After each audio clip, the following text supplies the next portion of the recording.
السلام عليكم.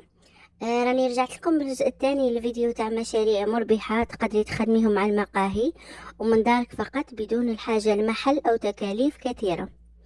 إذا حبيتوا تروحوا تشوفوا الفيديو الجزء الأول تلقاوه التالي اللي قبل هذا. أوكي، بدون إطالة عندنا المشروع رقم 10 و11 اللي هما البقلاوة والقريوش وكل الحلويات المعسلة. نعرفوا باللي مطلوبة بكثرة على مدار السنة ومن طرف الكبير والصغير. تقدري تخدمي حبات كعينة من كل حلوى وتعرضيهم على أي مقهى راح يديهم عليك، خاصة إذا كان السعر والذوق لا يقاومان. المشروع 12 و 13 اللي هما المبسس بأنواعه، المعسل والمقلي والبراج، من أفضل الحاجات اللي يحبوا يتقهووا بها خاصة الرجل الجزائري، إضافة إلى أنهم من الحلويات البسيطة واللي ما تفسدش بسرعة. يقدروا يبيعوه وحده أو يرافقوه مع القهوة والشاي خاصة في الصباح. في الفكرة رقم 14 و 15 عندنا الكروكي وحلوة الطابع. تقدري تخدميهم بأحجام صغيرة وبشكل كلاسيكي جدا، إما تجمعي عدد معين في ساشي وتبيعيهم بهكا بشكل مجموعة، وإما تقدري تبيعيه بالحبة. في كلتا الحالتين راح يكون المشروع مربح، لأنه هذه الحلوى تستهلك بشكل فردي وبشكل عائلي، والأهم أنه بمقادير محدودة وتخرج لكم كميات كبيرة وفي وقت قصير وما تحتاج شروط خاصة للنقل أو التخزين.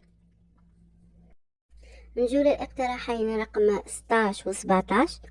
نقترح عليكم الصابري السامبل تاع زمان بالشكل والذوق نفسه، وكل الحلويات الجافة التقليدية كما الغريبية وغيرها. ما كانش اللي يقدر يقاومها يا لو كان يشري حبة برك يشرب بها كاس قهوة، خاصة الفئة العاملة اللي تبكر. تقدري تبيعي كل نوع وحده أو تخدمي دي بوكس مخلطين أو دي بوكس بنفس النوع، وتقدري تبيعي بالحبة أو البوكس. والمقهى اللي يبيعهم راح يكسب سمعة راقية غير مألوفة. يعني المقهى هذه كي دخلي الحلويات التقليدية في المقهى راح تقترحي عليه، خاصة إذا كان السعر مغري. دايما يحوسوا الناس تربح، يعني راح يرفدهم عليك. وهذه لفتة جاية شوية غريبة، باسكو نعرف المقاهي تاعنا يبغوا هكذا حاجة مبسس، حاجة سامبل يفوتوا بها وخلاص. واخيرا المشروعين 18 و 19 عندنا لي بابا ولي ترونج دو باتيسري. شوفوا لي بابا بالك حاجة جديدة دخلوها في المقهى ايتو. لي باتيسري كما نعرفوا كاينين بارتو، مي إلا لعبتي على الشكل والجودة وطريقة التقديم أكيد حيديو عليك، ما حيديو على الحوانيت، باسكو نعرفوا باللي الجودة تاع الحوانيت سيرتو اللي يليفريو للمقاهي بزاف طايحة. من مميزات هاد الحلوتين انهم يترافقوا مع كل المشروبات الباردة والساخنة.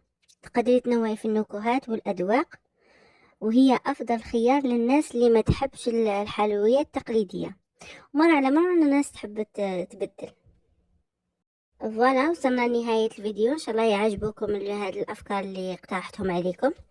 الفيديو القادم إن شاء الله راح يكون على كيف تتواصلي مع صاحب المقهى وكيف تقنعيه بالتعامل معك. لهذا ما تنسيش تفعلي الجرس باش هكذا يوصلك الإشعار كي نحطه، وخليلي تعليق على واش تحبي تعرفي، وإذا كاين نقطة حابة نركزوا عليها قوليها لي.